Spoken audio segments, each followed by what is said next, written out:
Hello and welcome to Brubacher and Beyond podcast, where we are shaping the world we live in. I'm your host, Chris Stanilovich, and today we are diving into the decision-making process of new equipment. Today our guests are Chris Hay and Brad Kober. I will start with Chris Hay since this is his first time. If you would like to introduce yourself. Chris Hay, CFO with Brubacher. I've been a Brubacher employee for 20 years. And what do you like to do outside of Brubacher? I like to work with my hands, build stuff, restore cars. I also have 2 children and a wife. The cars you've restored in the past? 2 Camaros and a 37 Rio. All right, so we're talking to a CFO that's originally in the field, right? What's your background, if you don't mind discussing this a little bit so we get some context? So I started at Brubacher as a dozer operator and then was a site supervisor, estimator, project manager, and then was the director of fleet for a number of years before I became CFO. Okay. And with us for the second time, Mr. Brad Kober. Yeah, thanks for having me again. Brad Kober, Director of Field Ops. Been with the company, again, going on 22 years here this year. Much like Chris, started in the field, worked my way up through. For those that maybe didn't listen to the very first podcast when I shared this. But, when I'm not at work, I'm spending time with my family, 2 girls and a wife, and a lot of us outside. Nice. So today we're going to keep this discussion pretty wide. This is something that people have been asking, and there's a lot of different perspectives out there. And I'll give my perspective on this. The previous companies that I've worked for before Brubacher were either initial startups or small family-owned companies. And usually it was a decision made to purchase equipment through necessity or going after a certain market. And when I joined Brubacher, there's a lot more that goes into buying a piece of equipment or an asset, and that's what the discussion is today. So if you are a smaller business or you want to see how larger companies make a decision on an asset, that's what we're going to talk about today. So we're going to start it off pretty wide-based. Chris, how does this decision start? I'm sure someone doesn't just knock on your door and say, we'd like to make a purchase of a piece of equipment for multi-millions of dollars. Oh, it's not true at all. Operations does it all. I was going to say, maybe this is how it does start. Brad knocks on his door all the time and says, operations needs this piece of equipment. But then it goes to what? What's the next step? If we have identified that we need an asset or a piece of equipment, what's the next step? It's fairly simple. I mean, even if we want to pursue a new business line, we might look at a package or what would it take to do that, but we're still probably going to rent. And so really, whatever it is that operations needs, let's rent it. And at some point, it will become obvious that, hey, we're renting this enough that we should buy it. Okay, so the initial introduction to that piece of equipment would be a rental. Most likely. Most likely, okay. And then we make sure that we quantify that we can do the work, perform it, profitable, and then we move on from there. We have steady, consistent work. I mean, it all will come down to utilization. Explain utilization to me. How many days or weeks or months a year that you can use that piece of, you can use that investment to create revenue and hopefully profit. Okay. So what if it's a traditional piece of equipment that we've purchased in the past, like a dozer or a large excavator? How do you know when to add to the fleet or just replace the fleet? Same thing, and it's kind of 80-20 rule I use, where we want to rent 20% of those capacities for the peak in the summer. We don't want to not rent a dozer, backhoe, excavator. We want to make sure that during our peak busy times we are renting, and that we can supply 80% of our needs with what we own. Okay. And then so from an operation side, I'm sure, Brad, someone says we need to rent that first or look into purchasing that. How do you identify a need for the operation side? Well, I think, again, from being in the field and being with Brubacher for so long and working hand in hand with Chris and many others, the schedule pretty much always drives what the need for the resource is, right? Or new opportunity, work line we're going, as Chris already mentioned. As far as rentals go, what we do is we're really looking at asset schedules, long-term look-aheads between operations and fleet to really know where our assets will be deployed. And best, I hate to say guess, but when you put a schedule together, at times it's the best guess when you build that schedule, right? So we're looking at when are our pieces going to free up, and then what are the number of rentals we may need based off those schedules. So we did put a lot of effort into planning ahead, beyond 3, 4, 6 months, if you will. Okay. I don't know if that answers your question or not. Yeah, I think it does. And then so Chris, just walk me down this trail. We rented a piece of equipment. The opportunity is growing. We see revenue coming in from that piece of equipment. What is the next step to then making it purchase? What are your options there? So all of our CapEx needs, we do a 5-year CapEx plan. Okay. Every year it gets updated. And then that is run through and approved by the board in the August board meeting. And then that'll be what the plan we execute the next year. So if we deviate, there might be let's not buy a particular dozer and we'd buy an excavator instead. Essentially the plan is the amount of money that we're going to invest. And we can deviate a little bit on what we spend the money on. But there's best practices and guidelines that we don't want to exceed in how much money we spend in a year. And whether that's cash or finance doesn't really matter. That comes down to depreciation on the P&L. So then the next step would be, how do we negotiate an option to purchase that rental piece? How do you make a determination of a manufacturer? Is my clearer question. All right. Well, the first question was, how do you determine a rental purchase? And so a lot of times what we'll do there is it depends on, is there supplemental interest from the dealer? Sometimes if you buy something outright, you might get 0% interest for 60 months. And that sometimes goes away if it's a rental purchase. Okay. So that's kind of the first thing we look at. If there's no difference in the purchase price or the interest rates, if you do a RPO we usually RPO it for 3 months. Usually it's 90 days. Rental purchase doesn't really hurt you in any way. And then after 90 days, they start to do an 80-20 split on applied rent. Okay. So when you're renting, let's just say that piece of equipment is $1,000 a month rental, do you want to see a significant decrease when you purchase it? And so that payment then becomes $500 or $600? They're really not a big difference. It's 90 days of interest-free money. Okay. So if we can rental purchase because we have a 5-year CapEx plan, so if we know that in 2025 we're going to replace a 963 loader that's in the fleet, we may start renting the replacement loader in the summer or fall of 2024. And if we're going to rent that loader in the fall of 2024, we want to make sure that's a rental purchase. We don't want to spend $6,000 a month renting something that we're going to turn around and buy in January. Gotcha. Makes sense. And then for the manufacturers, how do we choose manufacturers for equipment? We try to keep 3 partners in, I think, most areas of the business, whether that's our financial partners or our manufacturers. It's the age-old, don't put all your eggs in one basket. So we have 3 primary partners that we utilize, and then we do a comparison. Between those, we'll get pricing from the 3. We'll look at our history if we have models to compare to on a cost per hour. So we look at long-time cost per hour to operate the equipment, purchase price, financing options. We try to get that apples to apples. And then we also look at parts pricing and dealer support. Okay. I would say technology has been a deciding factor in the last 5 years, and that kind of comes and goes as maybe one manufacturer might have a leg up on another manufacturer in certain areas. Okay. And eventually that kind of evens out as time goes by and people catch up.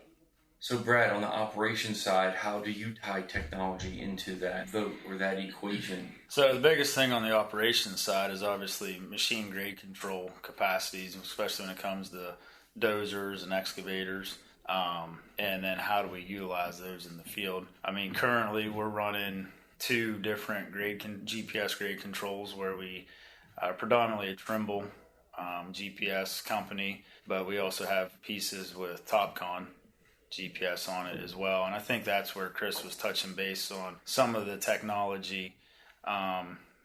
Years ago, especially in the excavators, Topcon seemed to have the sweeter integrated GPS machine control on the excavator side of things. Trimble, Caterpillar, and others have really stepped up, especially with Trimble's even aftermarket stuff for GPS on excavators. So for me, the technology piece really is grade control. That is morphing a little more over to even the feedback we get from the ECMs on idle times and how those machines are being operated and run. We take a look at that from operator abuse, if you will, and work hand in hand with fleet on that. Okay. So Chris, is this like buying a vehicle or buying a house? What's the process when you go and do the financing part of this equipment? What's the length of the time to do this? What is the usual procedure? Is it just call the dealership up and he sends it? Or so our fleet department takes care of pricing and evaluating and sourcing the equipment. I get involved with the financing. Okay. The financing, I mean, it's all 5-year loans. Okay. And we do map out each year what we're going to target to pay for cash or finance, and that's somewhat dependent upon what the interest rates are for the year. And so we know ahead of time what we're going to just write a check for and what we're going to finance. And then same thing, we kind of spread that around a little bit between 2 or 3 partners. So if your recommendation, if someone has a smaller business, would they traditionally go to a bank, or would they deal with a dealer and their line of credit, or it's all the above? All the above. I mean, sometimes the dealers have subsidized interest rates. Back to if you can get 5 years at 0% or 1.99% right now, end of story. Okay. Otherwise, it's about relationships with your bank, and there's a standalone, outside sources of financing that we just use for financing equipment. Okay. So what's the difference, if you don't mind me asking, what's the difference between leasing and renting? Is there a big difference in, or a better way of doing business? If you do a lease, do you get any other incentives besides a rent? Prior to 2 years ago, leases did not have to be on your balance sheet. And so there were benefits to leasing in how it impacted your leverage ratios. Okay. Which is something that banks and other financial institutes care a lot about. Currently now, you have to include leases on your balance sheet, just basically like it's a loan. Okay. And so there's no advantage from a balance sheet standpoint to lease. Generally speaking, leasing companies are not charities. My opinion is they're usually for profit. And so I struggle to pencil out where a lease is a better deal than just financing it. Okay. Now, there would be a situation where if it's a very specialized piece of equipment that you're not sure you really want, that maybe you would want to lease it for 2 years, and then there's an easier exit strategy when the 2 years is up. But so far as we're going to buy a 80,000 pound excavator, whoever it's from, leasing that versus just financing it, I would finance. And then through equipment, is there different levels of a large excavation or large excavator on the road, triaxle, to a skid steer, or all assets and equipment are, the thought process is the same? Whether you lease or... I'm sorry, when you purchase, when you're looking, yes, either leasing it, renting it, or is it always different depending on what the economy is doing, the lease rates, all these are changeable scenarios? I'd say a better way to ask that question or answer that question would be, is it a core piece of equipment or is it something more specialized, something we only own one of? And so if it's a core if it's a pickup truck, we're going to do it no matter what, because if the economy would take a downturn, we're going to sell 5 pickup trucks next year and we're still going to have 90 pickup trucks. Same with backhoes. They're core pieces of equipment that they're part of that 5-year CapEx plan. We have a replacement plan. We know how many hours. We know at what hour mark that those pieces of equipment will start to become more costly per hour to operate. That's what decides when we sell them. And if we would purchase a backhoe, the economy takes a downward turn, maybe we just sell an old backhoe a year sooner than we would have. Okay. So recently we purchased a Peterson grinder, and overhearing some of the discussions, I wanted to dive into this purchase a little bit so we can give some context to this. But Brad, how did this, I guess, start? Because we already had a Peterson grinder in the field with our land clearing department. Do you remember the day that you went knocking on Chris's door to say we need a new one, or The was this specific planned? day? No, I don't remember the specific day. I mean, This was a replacement. This was a replacement. This is honestly Brubacher's third Peterson grinder. I don't necessarily remember the model numbers. I was running Dozier when we bought the first one, probably way back in 2004, somewhere around there. But anyhow, so we decided to, when we needed to replace the grinder, there was a lot of conversations on, we were previously running a 4710 Peterson track-mounted horizontal grinder, and my goal, along with Barney Conrad, my clearing managers, was to upsize to a 5710. The 4710 really served us well when we were doing a lot of pipeline, right-of-way clearing. At the time that machine was investment was made, we were able to basically trim the right-of-ways and leave the grindings within the right-of-way versus dragging everything to a landing. So it was a lot more nimble of a machine. It wasn't quite as big as the 5710. So anyhow, kind of fast forward to where we needed to replace with the change of the market and where we're at and how we have to clear now on a lot of projects with 100% haul off and everything.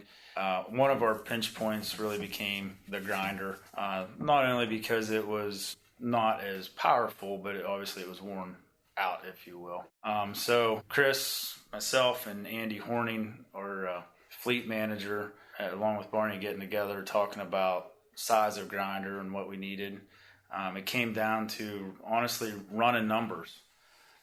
It's easy for operations to say bigger's better, right? That's my go-to easy. I can move more dirt with a bigger excavator. I can move more dirt with a bigger dozer. I can grind more trees with a bigger grinder. And Chris doing his job as finance and making sure we're making the right investment was like, you got to show me some numbers. So we just really ran through a lot of exercises on productions, cost per acre. And honestly, for me, from an operations standpoint too, it's what follows your crew, right? So your clearing crew is always your first one in on the job. So the faster that clearing crew moves through the acreage, opens up the site, the faster the rest of the train kind of comes through, from stripping the topsoil to drilling and blasting. So we made the decision, and the numbers showed that it was the right decision.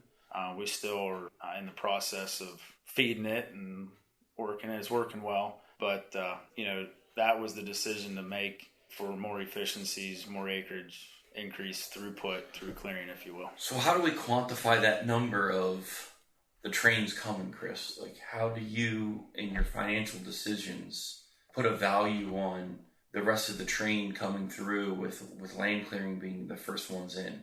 That's a soft cost, or if you will. Really, the purchase came down to lowest unit cost.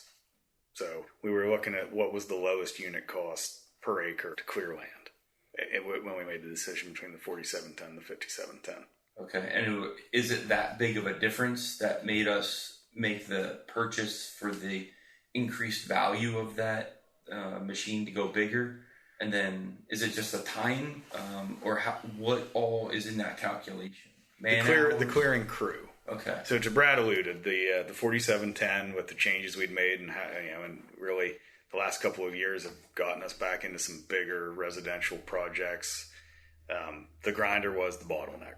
And so we had a clearing crew that could not work at 100% efficiency because they were always waiting on the grinder. Okay. So it's the age-old handle materials once, and we were handling materials more than once as we fed the grinder. So by increasing the throughput of the grinder, it actually will decrease cost, and that's what decrease unit cost. Decrease unit cost. The cost itself has gone up. Yes. The equipment, the fuel it burns per hour, really the fuel, everything else burns per hour because now everything else is working harder, more efficiently.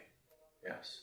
Okay. Yeah, and that's not to necessarily say overall unit cost has decreased to the point where everybody listening to this thinks that price per acre clearing is getting cheaper, because there's so many different variables that go into every clearing project that we bid. You know, not only do we self-perform clearing on Brubacher projects, but we're also a sub-clearing contractor to some of our competitors and other outside entities, to where the big thing, is it helps us be competitive within the market.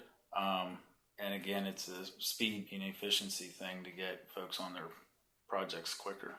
And so, how long do we think this new piece of equipment is going to last, or do you put that into your factor? And what if you get a couple more years or a couple more months of it, or is there a hard date where you already have set that unit's going to be replaced in the future?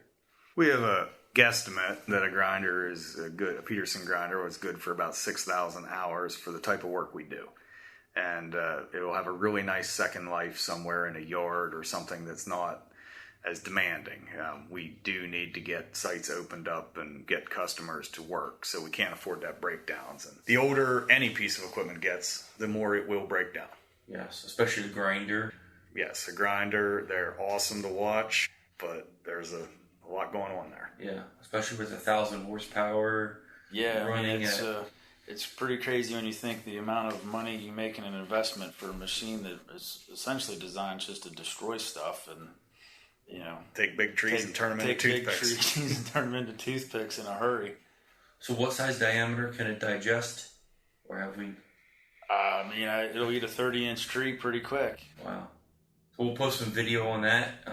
But I think that's a great segment to kind of land this plane here, or land this grinder or this equipment. If you are a small company or a medium company, hopefully this brings some value to you, or if you are in the financial department and wanted to see an insight of, how we or other maybe contractors think about utilization in the equation of purchasing.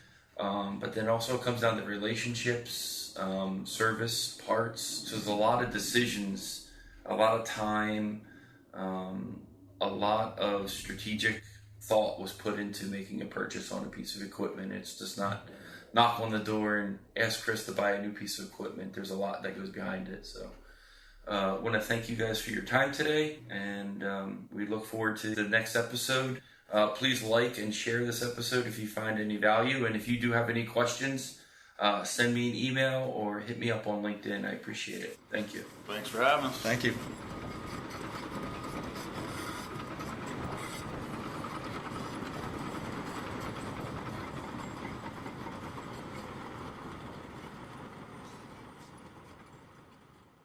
Thanks for listening to the Brubacher Podcast today. If you enjoyed it, please subscribe to our podcast so you can listen to the new episodes each month. Share it with your friends in the industry and those who might like to learn more about the construction industry. Feel free to check out our website at www.brubacher.net. I'm Keith Brubacher, president of Brubacher Excavating Incorporated, and we hope you found our discussion insightful, and we look forward to the next time together.